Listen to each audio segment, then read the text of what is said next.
Good morning, everyone. Thanks so much for joining our stream today. My name is Hans Behrens. I'm one of the senior research scientists working in Topple Labs. And today, I think we'll try something a little bit different. So we'll be using a pre-recorded video rather than a live stream today. And the purpose of today's talk is mainly to get you comfortable with some of the basic concepts about blockchain. This is really designed for people with minimal background, so hopefully everyone should be able to follow along. And I've broken the talk into two parts. So in the first part, we'll do sort of a high-level look at blockchains more generally, how you might go about categorizing them, or at least understanding where they fit in relation to other blockchains. And then in the second part, we're going to look at a few of the building blocks that blockchains use and try to develop an intuition about the role that those building blocks play in the blockchain ecosystem. So let's start out with the high-level overview. In case you're not familiar with the term, taxonomy is basically just a fancy way of describing a system of classification. So all that means is we're going to learn ways to classify different blockchain systems. First, we need to go over some key characteristics that differentiate a blockchain from other types of systems. First, blockchains are shared, which means that there are multiple people using a blockchain and those people can all see what's happening on-chain. So deciding how many people can use it and who specifically is allowed to use it is really more of a separate question. The second point is blockchains are immutable. And what that means is that once you've written something to the blockchain, you can't go back. It's there forever. So you can't overwrite it, you can't delete it, you can't change it. Whether that's good or bad is up for interpretation, depends on what you're using it for. But that's one of the key characteristics of blockchains. And finally, blockchains are verifiable. And what that means is whenever something happens on-chain, there's a way to check if it's A, correct, and B, allowed. How that actually works can be a little complicated, and we'll get into that a little bit later in part two. But it really speaks to the idea that transactions that happen on a blockchain are secure. So if those are the concepts that are high-level ideas about what defines a blockchain, these are the ways that actually happens in the real world. First, blockchains are fundamentally databases in the sense that they store information. So that information is structured and searchable, and we can track what's going on in the chain if we read that data. Second, blockchains are distributed, which means that all the data that's stored there is not sitting on a single hard drive somewhere. There are multiple copies of it.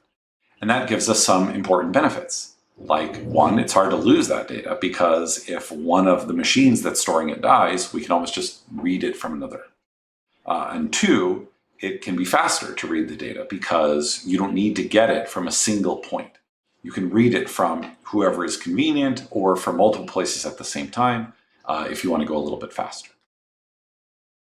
Of course, the fact that it's distributed is also one of its biggest challenges, but we can start to solve that problem at the same time that we solve the next one, which is that third, blockchains, or basically almost all blockchains, are public. And what that means is anyone is able to join and participate and read the data that's stored there. So there's a bit of a privacy transparency trade-off there usually, but since most chains don't explicitly encode identity, in the sense that your own personal identity, then the transparency is mostly just a bonus. Fourth, blockchains are secure. That goes back to the verifiability argument that we made before. So when we talk about security in the context of blockchains, what we're really talking about is cryptography. Basically, how can we be sure with the same mathematical certainty that we're sure that 1 + 1 = 2, that the things that are happening on the blockchain are supposed to happen that way. Finally, and again, this ties back to the earlier point about immutability, blockchains are append only. We can't go back and change or delete data that we or anyone else wrote earlier. That's history. It happened. We can't go back. The only thing we can do is append new stuff to the ledger, so we can write new history. But there will always be a record of what happened before. So these are the assumptions that we're going to be operating under for the rest of the talk. And I should note here that these are sort of general points, not universal laws. There are blockchains out there that are private, not public, where you have sort of, they're almost like distributed databases where a company uses it internally for authorized users. There are other chains out there that do allow for data to be rewritten or censored if enough of the participants agree to do so. So violating these rules is certainly possible. It's just not particularly common. Anyway, since we've just seen that blockchains are basically just almost a glorified way of storing information with a few extra steps, let's actually talk about the data itself. What is the raw information that we're actually talking about here, and where does it go? Mainly, the blockchains that you'll have heard about will be cryptocurrencies, Bitcoin, Ethereum, that kind of thing. But blockchains don't have to be cryptocurrencies. The core component that we're storing are transactions, because that's one of the easiest ways to make provable requests about data. And since we already have transactions, then it's very straightforward to adapt that to a currency model. But it could, in theory, be anything. You might think of a text message as a type of transaction, for example, where the amount that you're sending is the message, hey, what's up? And the account that you're transferring from is your phone number, and the account that you're transferring to is your friend's phone number, for example. So these transactions in the blockchain are sent and stored, but most importantly, they're ordered. And the ordering process is really the hardest part about making a working blockchain. And it's also the most important. So if you think of the text message example, if your messages are all getting sent out of order, then that's not going to be very useful to you.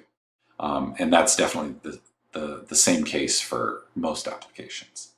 And if you're thinking, well, that doesn't seem very hard because my text messages on my phone are pretty much all in order all the time. Are they?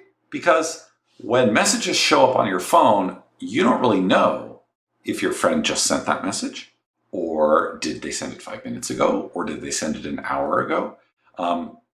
There's no way for you to be sure, cryptographically speaking. You have to just trust that your cell carrier or your chat provider is telling you the truth about what's going on in terms of this conversation. Now, that mostly works because there's not much of an incentive for them to lie to you about the conversation, but they totally could, and you wouldn't know. So, blocks. We have all these transactions, and we need to put them in order. And for the same reason why hierarchies appear in all kinds of different things, we have hierarchies of ordering as well. We want to take a bunch of transactions and put them in order. And then we take that ordered set of transactions and we pack them into a block. And then we can order that block with respect to other blocks, and it's ready to go into the database. Now, I'm sort of hand-waving this ordering step away, like it's not a big deal, but it's quite difficult. But we're going to come back to that a little bit later. So we've got these blocks, and each block has a little arrow in it that points back to the block that happened right before it. So that way, if you start at any block, then you can go all the way back in time to the very first block, to the very first transaction, and reconstruct every single transaction that ever happened in exactly the order that they happened. And those little arrows are the links that form a chain from the past to the present, right? It's a chain of blocks. It's a blockchain. See, that's where the name comes from. So, unlike in our text messaging example, every single transaction block, link, has a cryptographic guarantee that comes with it. And there are different kinds, different types of guarantees.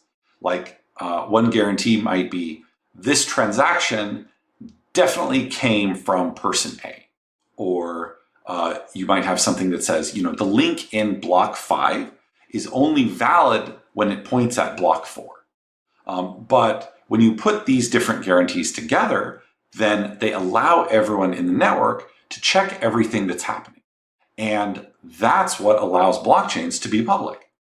We can let anyone join the network because we don't need to trust them or have a relationship with them or even know who they are, because we just need to be able to verify whether they're following the rules or not.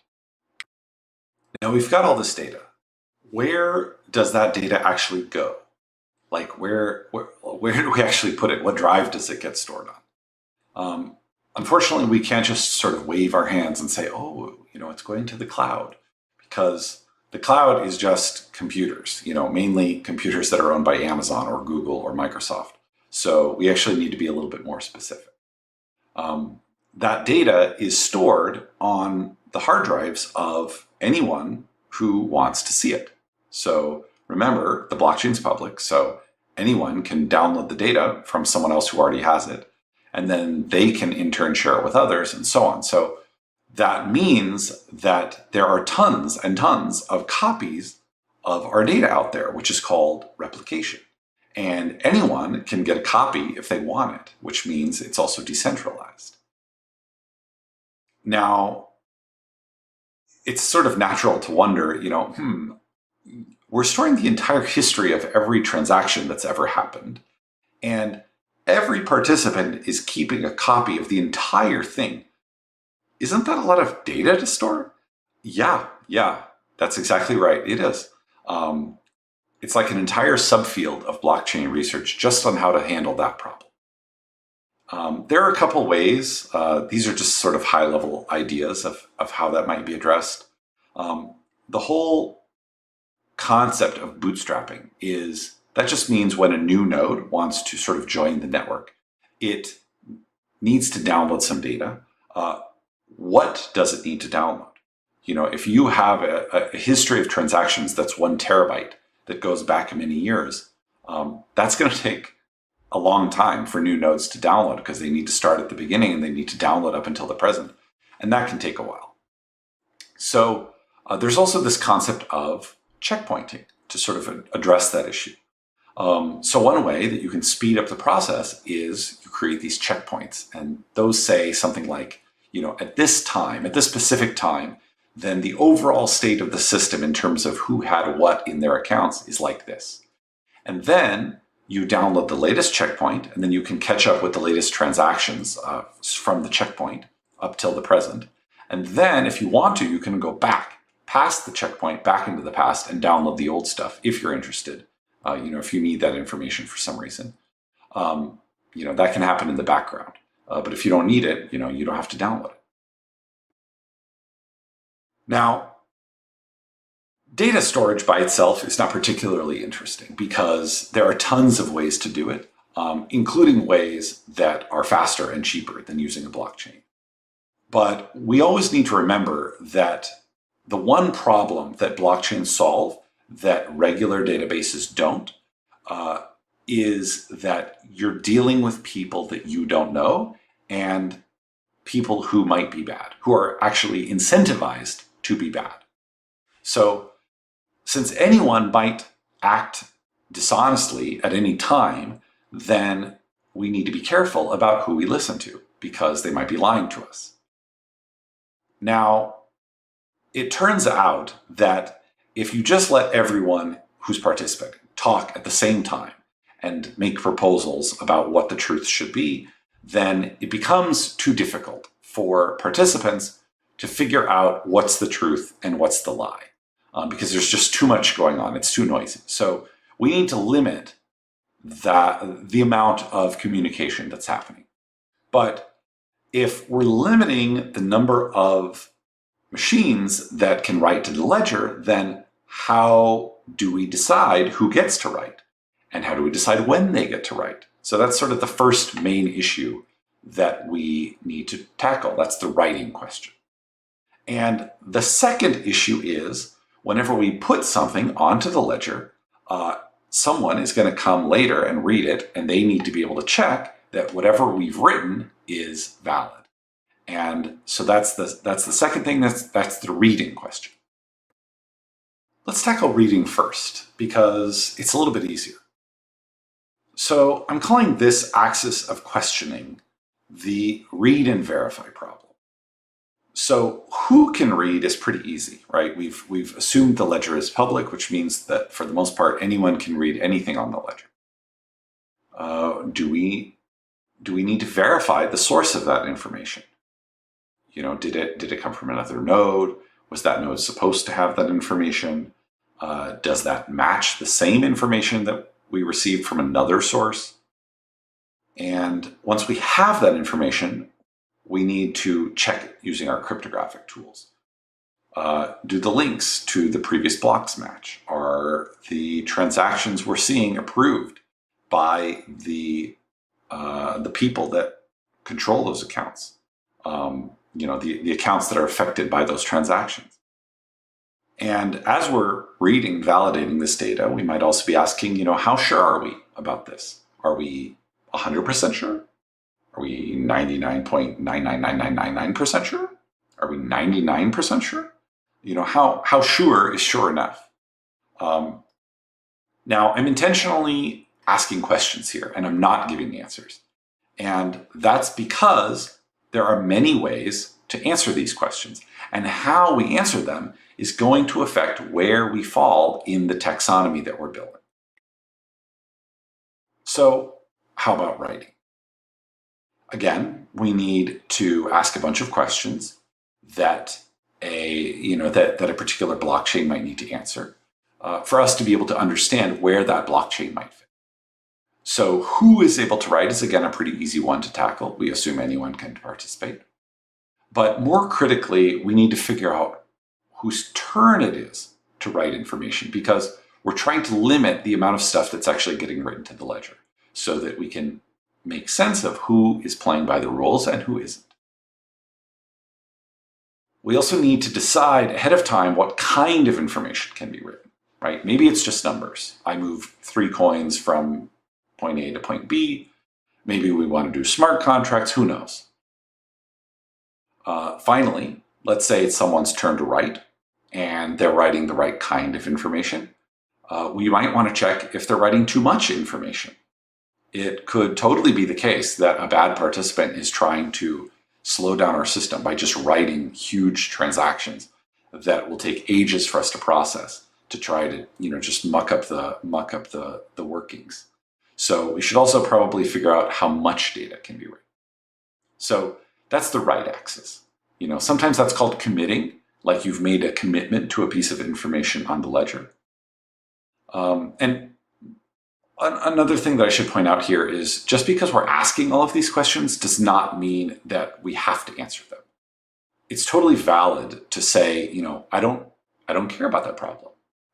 So that's part of the reason why there are so many different chains out there. Okay, so write commit and read verify are 2 questions that we need to answer.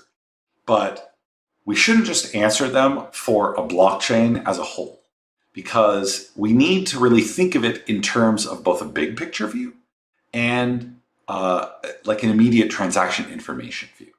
So we're going to take a look at the consensus level first. We need to figure out the ordering of the transactions, which ones are actually going into a block, which ones are going to be left out of the block if we need to leave any out. And at the level of who decides what goes into a block, we might want to care about things like fairness or equality. Every transaction should be able to be processed. Maybe some can go faster if they pay a higher fee, or maybe not. And we can also decide things like censorship or collusion or front running. If we want to stop participants from dropping transactions from people that they don't like, then we need to plan for that. And if a group of participants wants to prefer their own transactions, How can we deal with that situation?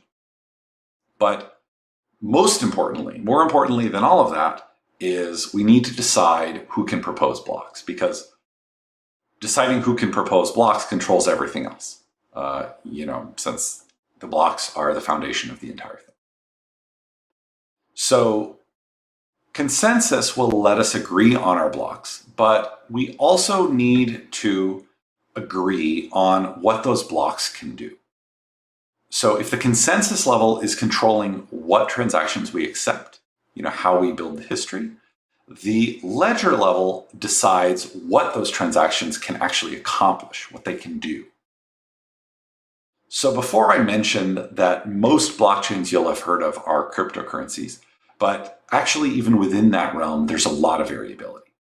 So some focus just on tokenization, where you can move assets around, and that's pretty much it. It's it's what you might call a store value mentality, basically. But other chains want to allow for more flexibility in their transactions, or even programmable transactions that are executing code, where the outcome of the code that's being run controls what happens in the transactions or in later transactions. We might also want to introduce the concept of fungibility, whether two tokens are interchangeable or not.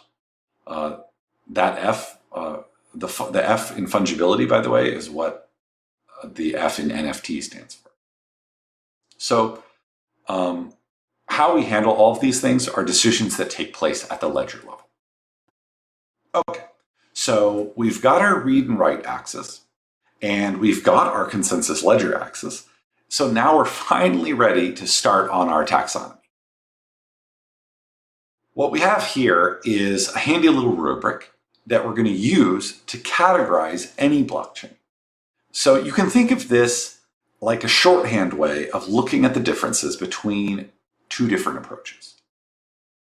Now, I talked a bunch about these different axes, but maybe it's still a little confusing, which is totally fine. Let's try and apply our rubric to some real chains and see if that helps make a little bit more sense. So first we'll do Bitcoin. I think I can safely assume that everyone has at least heard about Bitcoin, since it's one of the oldest and biggest blockchains out there. So let's start filling out the rubric. When Bitcoin wants to decide who gets to write a new block, they use something called proof of work, which you might have heard that term. And it's sometimes called a hash race. We'll get into what that actually means in the second part when we go over the building blocks of blockchains. But for this part, we'll just say that Bitcoin uses a hash race to control who writes during the consensus process. How we can verify that consensus process is by checking what's called the longest chain rule. So when a new block is proposed by the winner of the hash race, we can check and see if its link is pointing to the part of the existing chain that we would expect it to, or potentially to a newer part of the chain that we haven't even heard about yet. But what it absolutely can't do is point back to a block that's too old.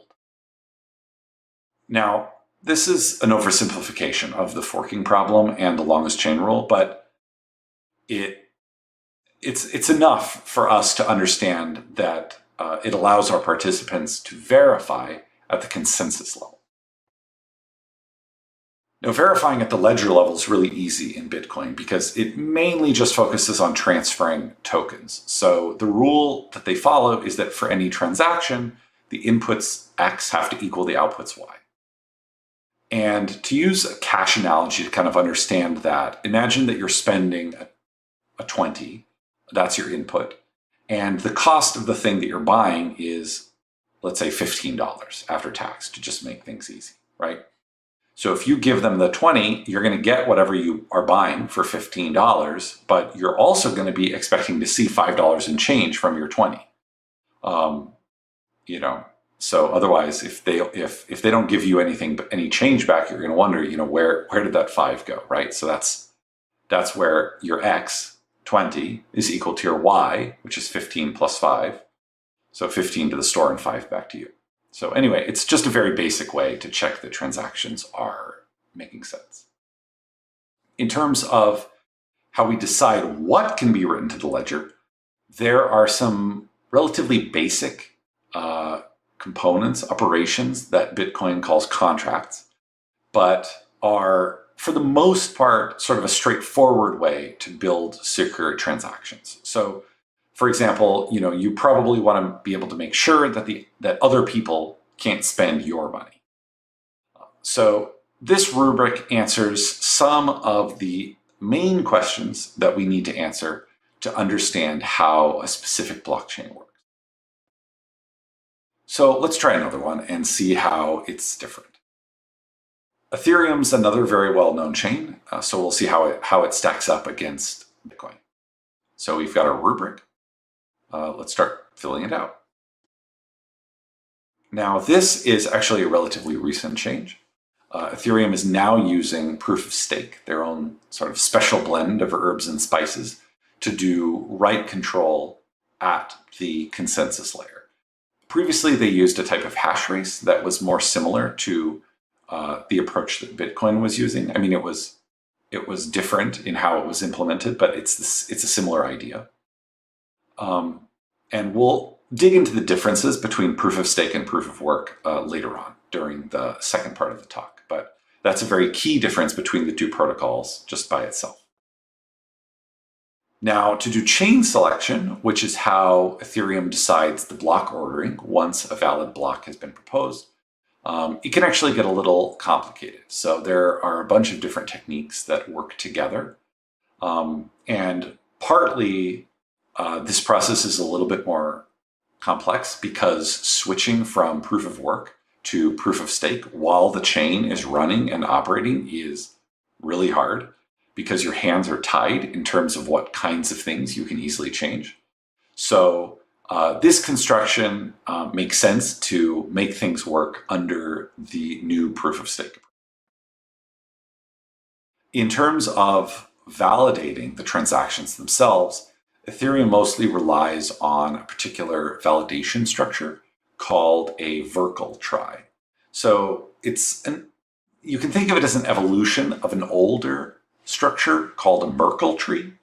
But the details of how it's constructed aren't super important at this point. But the main point is that there's a way to check the content of transactions to ensure that everything makes sense and is following the rules.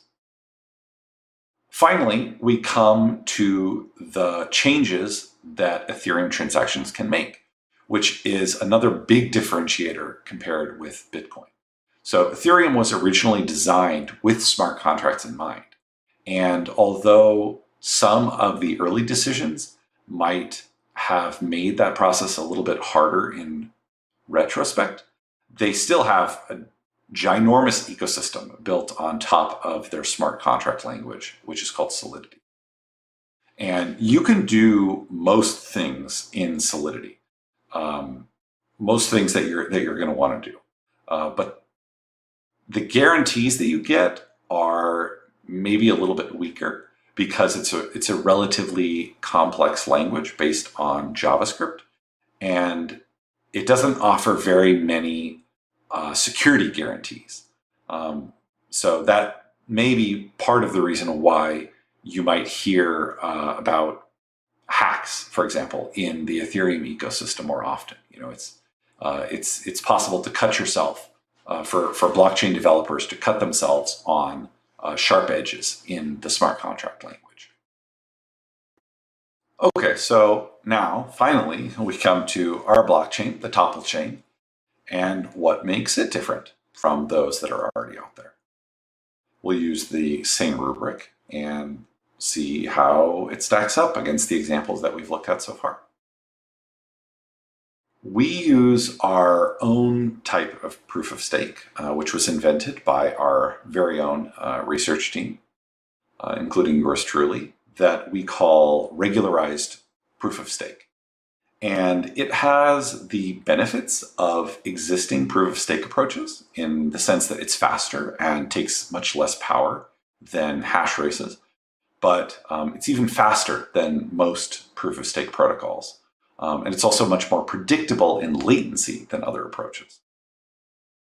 So just to give you a sort of idea or to concretize that, we would expect most transactions to take 5, maybe 6 seconds. And we would expect almost all transactions, even very slow ones, to be done in about 15 to 17 seconds. That's in contrast to Bitcoin transactions, as an example, which could take 10 minutes or more sometimes. Regularized proof of stake also gives us a very nice chain selection rule that we can use. We call it the early bird rule.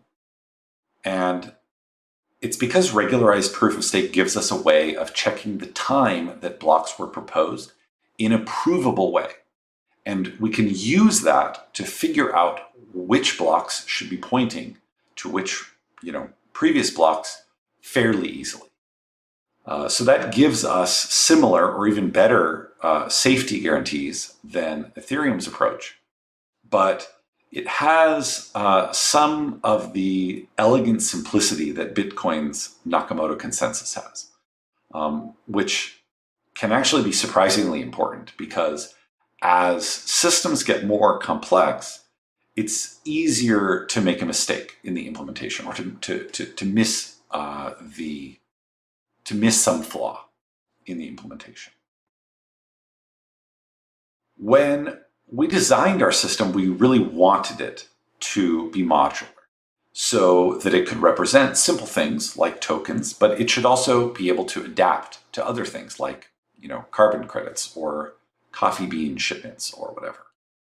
So to make that work, we use a special verification model that we created called the tetra-asset model that gives us the flexibility to choose how to represent assets in our system and the properties that define those assets. So, for example, you might want to say that 2 carbon credits are equal to any other 2 carbon credits because they're just defined in terms of carbon that was offset. But at the same time, on the same chain, elsewhere on the same chain, you might not want to say that 2 tons of coffee are equivalent because 1 ton is hand grown from small farms in the Honduran highlands, and the other ton is leftover industrial grade beans from some factory somewhere. So we want our chain to be able to represent a mix of fungibilities. So both cases, both different types of assets, and TAM lets us do that in a verifiable way. Finally, we want to support smart contracts like Ethereum because that lets developers really make the blockchain do some super cool things. But we created our own language called Quiver that is slightly more restrictive than what you can do with Solidity. And the reason why we did that is because we wanted to make it easy for developers to do most things, but hard to accidentally hurt yourself. So the things that are easy to mess up aren't possible to do in Quiver. And we think that this is a pretty good trade-off between flexibility and safety. So that brings us to the end of part 1. We saw a couple chains, we fit them into our rubric, learned about the different categories of how things might fall and how we might compare chains. In part 2, we're going to be learning about some of the terms that we heard about in this section in more detail and how those different components fit together to make blockchains work. Okay, moving on. We looked at some different chains and how they might solve some of these problems in different ways and what differentiates them from each other. But in this section, we're going to look at some of the underlying building blocks or the components that actually fit together to make all this stuff happen. The verification, the block selection, whatever. We're going to start at a basic level stuff that basically every chain uses and that's fundamental to making blockchains work. And then we'll move into more complex concepts that are maybe a bit more complicated to understand or recently developed at least. And we'll see how all those things fit together. So we'll start off with the basics and just try to keep things accessible. I don't plan to get into the math or anything like that. This is just an intuition on how these things work and what we can use them for. The first component to understand is the lowly hash function. There are many different kinds of hashes, but you can think of them as magical black boxes. So they take any piece of information of any size as an input, and they spit out some kind of nonsensical looking random stuff as output. And to be useful, hash functions need to have two properties. So first, they should be collision resistant. And what that means is if you give the hash function two different inputs, then the hash function shouldn't produce the same output. That's what we would call a collision. And the second property that they have to satisfy is that they should be one-way functions. And what that means is you shouldn't be able to figure out what the input was by looking at the output. So, as an example, these two hashes here are the actual real hashes of the number 1 and the number 2, or I guess technically the character representing the number 1 and the character representing the number 2. So notice that even though 1 and 2 are kind of similar, they're the same length, they're both numbers, they're right next to each other in the character map, the outputs of the hash function look totally different, completely dissimilar. And that's because of that collision resistance property. Technically, the fact that they look totally different is related to, well, anyway. Forget I said that. Imagine that you didn't know what the inputs were. You only had this 6B, 86B thing. Would you be able to figure out that I provided 1 as the input? No. There's no way to do that. The only way to figure out would be for you to put 1 in there yourself and then compare the outputs to see if they were equal. So we can use these hash functions for all kinds of things. But just to give you like a really basic example, imagine that you're playing a game with someone, over a blockchain. So this person might be a cheater. They've chosen a number between 1 and 100, and you have to pay $1 to play this game. And every time you pay $1, you get to make one guess. And if you get the guess right, then you win $100. But again, this is a blockchain. So, this person could just change the number if you guess it correctly, or, they could choose a number outside of the 1 to 100 range, unless you specifically design the system in such a way to prevent that. So, to prevent that, they show you a hash first, before you guess. But you don't know what that hash means yet. So then, after you've seen this first hash, you make your guess. And they say, nope, sorry, that's wrong. But now they can prove to you that they played the game fairly using the hash they shared first. So the next step is, they tell you what the number actually was. So in this case, let's say that the actual number that they chose was 77. And then they give you another random number between 1 and 1 million. Let's just say it was like, 1, 2, 3, 4, arbitrarily. You multiply those numbers together, so 77 times 1, 2, 3, 4, and then you hash the result, and you see that that gives you the hash that they originally claimed. So you might be wondering, why is this 1, 2, 3, 4 here? Like, why don't we just hash 77 directly? Well, the reason why we need the second number is because they don't trust you either, right? You could just have your computer quickly go through and hash all the numbers from 1 to 100 yourself, and then see which one matched the hash and just say that was the answer. So they add the second number to prevent that. And that's how you know that they were telling the truth, because if they weren't telling the truth, they would have needed to find a collision, some pairing of numbers that produced an output that had the same hash function, the same output, the same hash output as the original number that they did pick.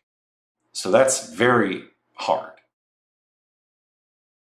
Okay, well, I mean, actually computers can do like trillions of hashes per second. So even this example would actually be very easy for a computer to break, because they would just try all the combinations from 1 to 100 and 1 to 1 million.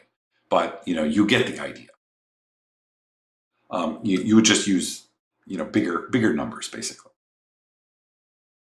Now, hashing is the component that lets us check that the links between blocks are valid. If we stick the old block into the hash function, then the hash function should spit out whatever value our link says. So if they don't match, either our link is wrong, the link itself is damaged somehow, or the old block actually changed, and that's not permitted.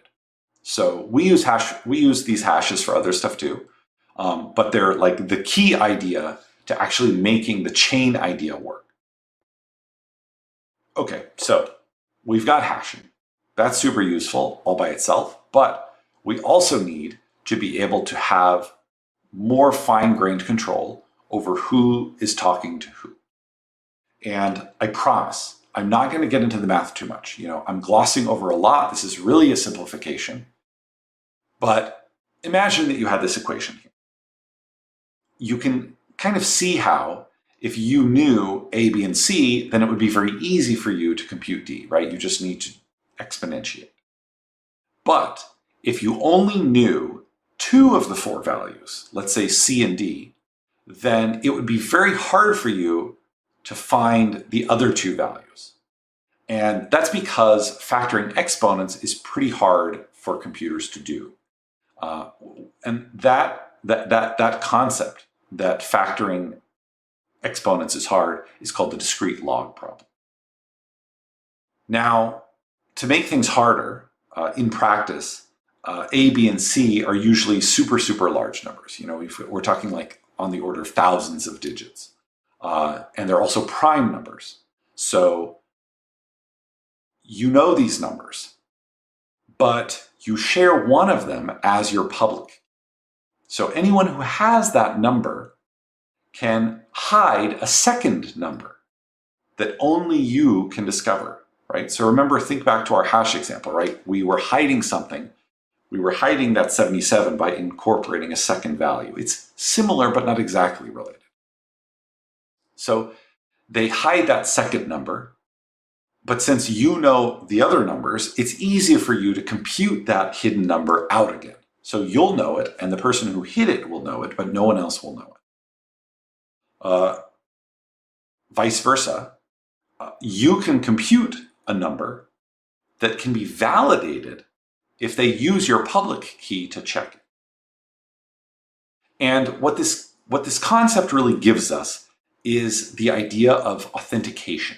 So if a message comes in and your public key validates it, then that proves that it must have been generated by your private key, which only you should know, and vice versa. And that's how we can have the concept of unique identities or accounts in blockchains without having to know anyone's real identity, because we're just using this unique numerical identity. And we rely on this asymmetric property to validate our transactions, or to validate at least one type of transaction. Let's say that you're holding 10 tokens, and you want to send 10 tokens to Alice.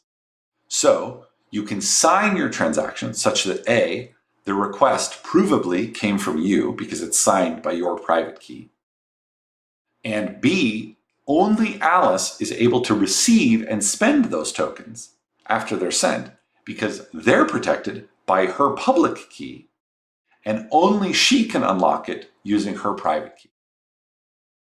So if you've ever heard the phrase, not your keys, not your crypto, those are the keys that we're talking about. Now we can come to proof of work, which combines these concepts and is one of the most important things that helped Bitcoin take off in the first place. This process, proof of work, is sometimes called a hash race. Sometimes it's called mining. If you've heard of Bitcoin miners, like this is the process that they're doing. So imagine that we've packed a block with transactions. We sign the block with our private key, and it's valid, it's ready to go out. But remember, we can't just let anyone send blocks willy-nilly. So we decide we're only going to accept blocks whose hashes start with a bunch of zeros. The more zeros, the fewer valid blocks that we expect to see.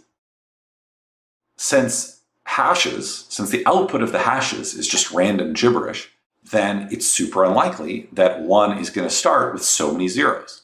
So we try over and over and over again by just changing a small value inside the block, which we call the nonce, until we find one that makes it so that the block, when it's hashed, generates that bunch of leading zeros that we're looking for. So here in the example, we see that that setting the nonce to Omar27, whatever, gives us our 5 leading zeros.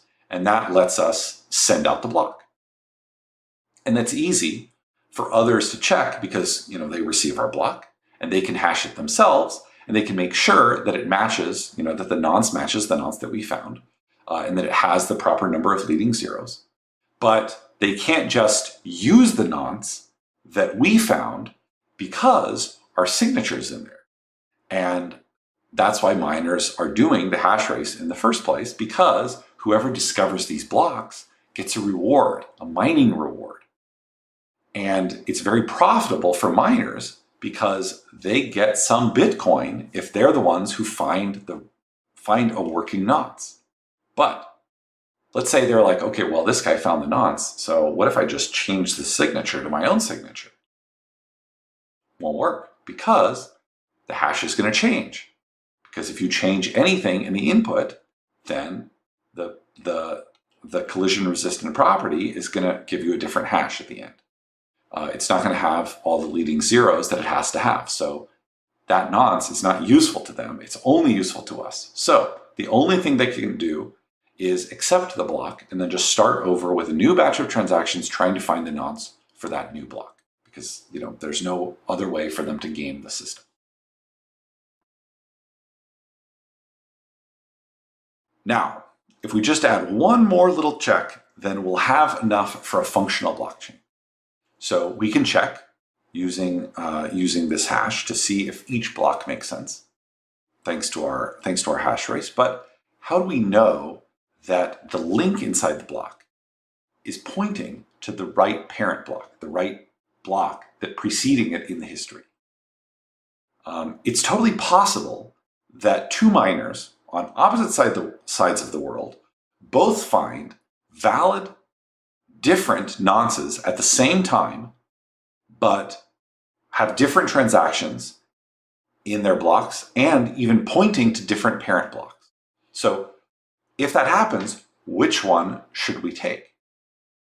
And the easiest way to handle that problem is how Bitcoin does it. So each block should be pointing to the parent block furthest along in the history, the longest chain, right? So if you're starting from the beginning of time till now, the longest chain is the most number of blocks.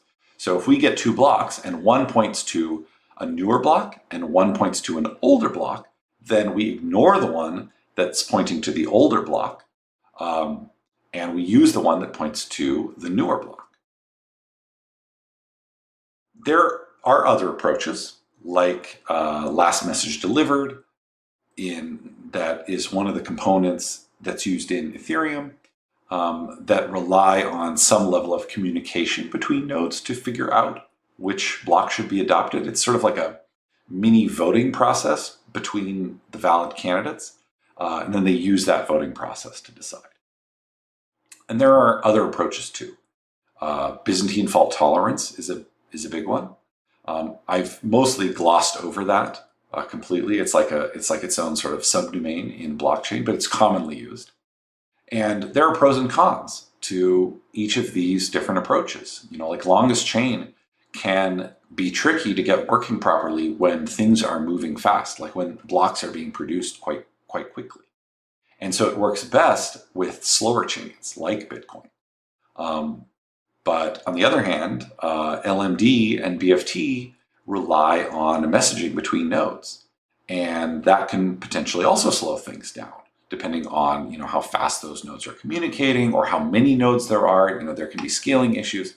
So anyway, with the components that we've learned so far, so hashing, the proof of work, and the longest chain rule, we have a functioning chain, right? That's Bitcoin, basically.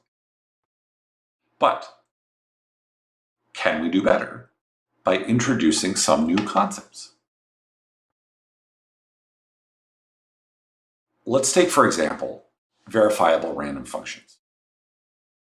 Now, computers are, in general, not great at getting things to be very random because under the hood, everything is boiling down to zeros and ones.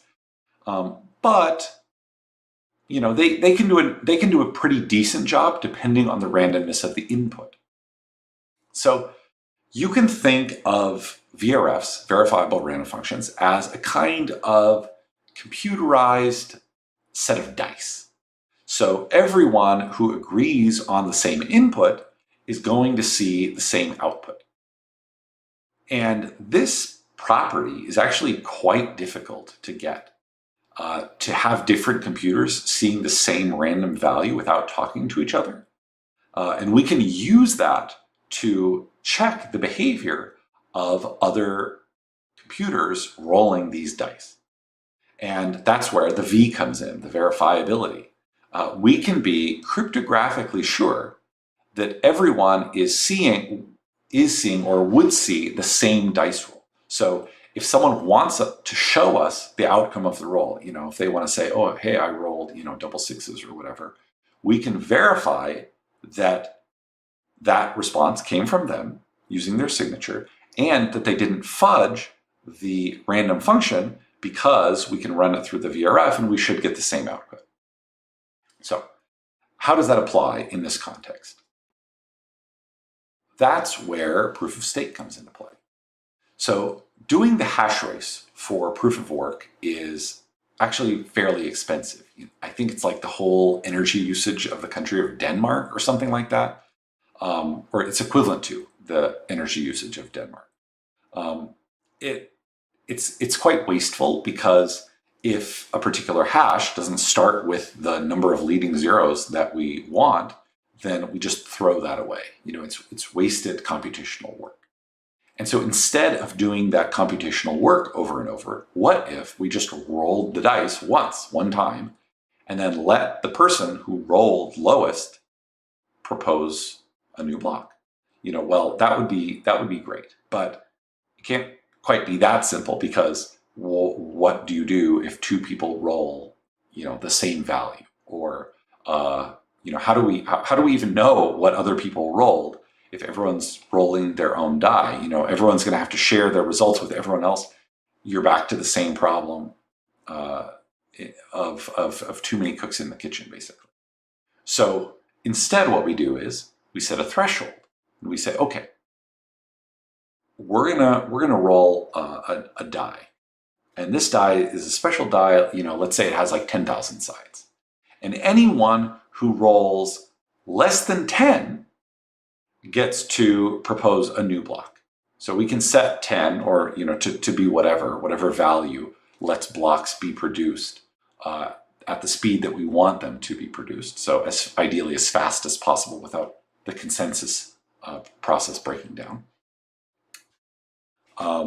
And we can use this threshold eligibility in conjunction. So, the reason why it's called proof of stake is because we can actually bias the dice based on how many tokens the participants have put up as collateral, which is, you can think of it as another way of enforcing good behavior.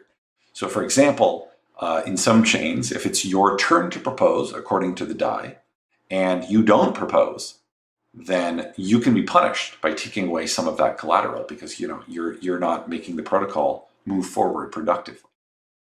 And there's also an argument to be made that the more tokens that you have, that you've committed to the system, the more of a stake you have in that system being successful, meaning you are, in theory, less likely to do bad stuff like trying to break the system. Now, we here being Topple specifically, actually use a slightly different way to set our threshold using something called local dynamic difficulty. So that varies this eligibility threshold over time. And that's how we get to these very regular, predictable blocks. We've got a new white paper under review now that goes into the details of how that works. But it's beyond the scope of this particular talk. We actually have a series of talks on our YouTube channel that you can go check out from previous live streams that covered this in more detail. Those are some of the important building blocks for blockchains. So let's just quickly summarize. We went over what blockchains can do. We went over why they're different from existing legacy systems like databases, and how they're able to achieve how they're able to achieve all of the strengths that they excel at over legacy systems. We went over some of the building blocks that make blockchains work. So hopefully you've taken away at least a few new concepts to just sort of tuck back away in your mind. But our hope is that our tech and the decisions that we made around our blockchain go toward creating a secure, performant, and flexible system that can be a strong foundation for equitable and inclusive impact.